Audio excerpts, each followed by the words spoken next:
नमस्कार हरि प्रेमियों, आपका हमारे YouTube चैनल में स्वागत है।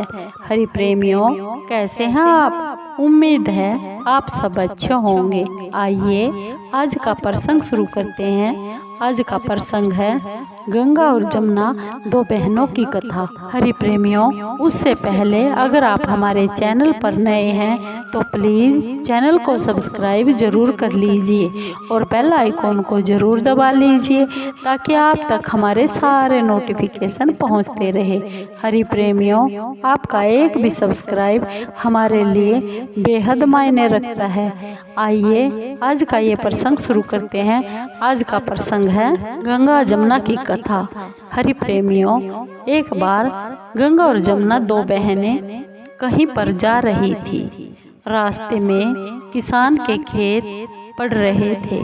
जैसे ही दोनों बहनें किसान के खेत की मेंढ के पास से गुजर रही थी तो जमुना ने उस किसान के खेत में से एक जौ की बाली तोड़ी और उसको मुंह में डाल लिया। उस बाली में 12 दाने थे। गंगा मैया ने जमुना को ऐसा करते हुए देख लिया। गंगा मैया जमुना से बोली, जमुना, तुमने ये क्या कर दिया?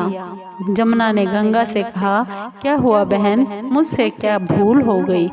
गंगा ने कहा, बहन, तुमने जिस किसान के ये 12 दाने तोड़कर जौ के खाए हैं, उस किसान का भार तेरे सिर पर हो गया। तुझे पाप लग गया। अब तुम या तो इस पाप को भार को उतार लो, नहीं तो फिर बाद में चक्रवृद्धि ब्याज के समेत तुम्हें वापस लौटाना पड़ेगा। जमुना मैया ने कहा, बहन, ये पाप कैसे है और ये कैसे उतरेगा?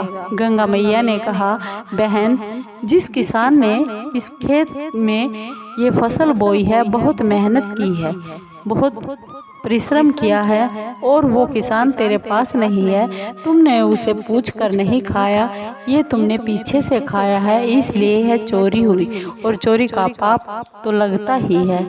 इसका उपाय बस एक ही है। गंगा बोली, इसका उपाय है तुम किसान के घर 12 वर्ष तक काम करो, उनकी सेवा करो, तब ये भार कर्ज ये उतर सकता है। जमुना ने कहा, मैं अभी इसी समय जाती हूँ और अपना ये कर्ज इसी समय में उतारती हूँ। मैं चक्रवृद्धि ब्याज नहीं दूंगी।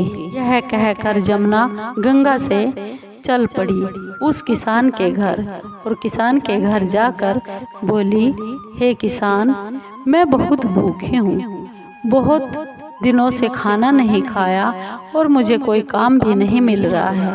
आप कृपा करके अपने घर में मुझे कोई काम दे दीजिए, मैं आपके घर का काम करूँगी। 4 काम को छोड़कर मैं आपकी हर सेवा करूँगी। किसान ने कहा, तुम क्या काम नहीं करोगी? कौन से वे 4 काम हैं जो नहीं करोगी?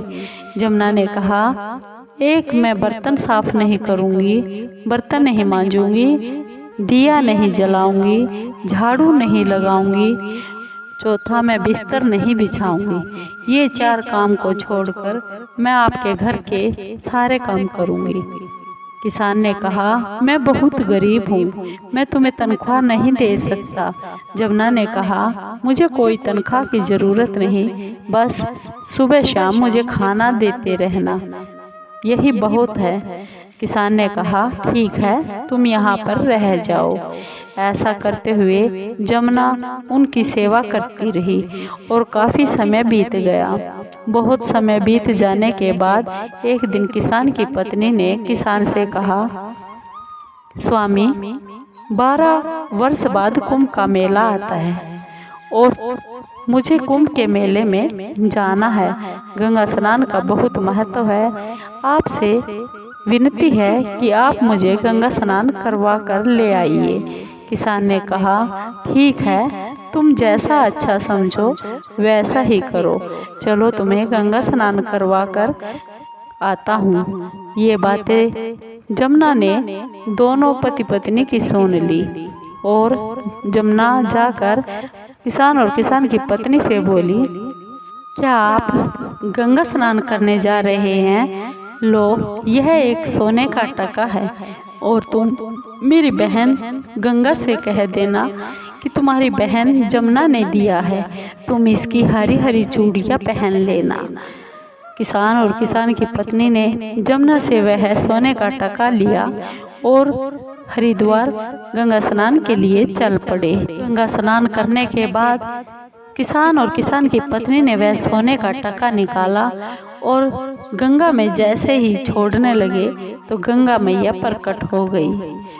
किसान और किसान की पत्नी ने कहा, लो गंगा मैया, तुम्हारी बहन जमुना ने दिया है और उसने बोला है कि तुम हरी हरी चूड़ियाँ डाल लेना। तो गंगा मैया ने कहा, ठीक है, मैं डाल लूँगी। जमुना से कहना तुम्हारा समय पूरा हो गया है, अब तुम वापस आ जाओ। किसान और किसान की पत्नी ने कहा, ठीक है। जैसे ही कुंभ स्नान करके वे अपने घर पर आए और जमुना से बोले, जमुना, गंगा मैया को हमने तुम्हारा सोने का टका दे दिया था और कह दिया था कि तुम हरी हरी चूड़ियाँ पहन लेना। जमुना ने कहा, फिर मेरी बहन गंगा ने क्या उत्तर दिया? किसान और किसान की पत्नी ने कहा कि तुम्हारी बहन गंगा ने जवाब दिया कि तुम्हारा वक्त पूरा हो चुका है, अब तुम वापस चली आओ। जमुना ने जब यह बात सुनी तो जमुना ने एकदम सहस्त्रधारा का रूप बदल लिया और वहाँ से बह निकल गई। जब किसान और किसान की पत्नी को यह पता चला कि ये गंगा मैया और जमुना मैया दोनों बहनें ही थी तो उन्हें बहुत दुख हुआ, बहुत पछतावा हुआ कि हमने जमुना मैया से अपने घर का सारा काम करवाया है, हमने बहुत बुरा किया, हम बहुत पापी हैं, हमारे सिर पर बहुत बड़ा पाप लग गया, अब ये पाप कैसे उतरेगा। जमुना मैया सहस्त्रधारा का रूप बदलकर जैसे ही अपनी बहन गंगा से मिलने के लिए गई तो गंगा मैया ने कहा, बहन तुम आ गई। जमुना ने कहा, हाँ बहन, मेरा समय पूरा हो गया, तुमने ही तो बुलाया था, अब मैं आपसे मिलने के लिए वापस आ गई हूँ। गंगा मैया ने कहा, जमुना, क्या तुमने किसान और किसान की पत्नी को यह बताया कि मैं अब वापस जा रही हूँ? जमुना ने कहा, नहीं बहन, मैंने किसी को कुछ नहीं बताया और अपना रूप बदला और मैं चली आई। गंगा ने कहा, जमुना, तुमने बहुत बुरा किया, ऐसा नहीं करना चाहिए था।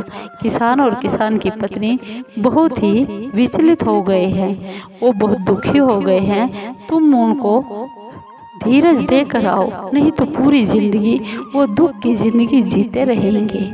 जमुना ने कहा, ठीक है बहन, जैसा आप कहो।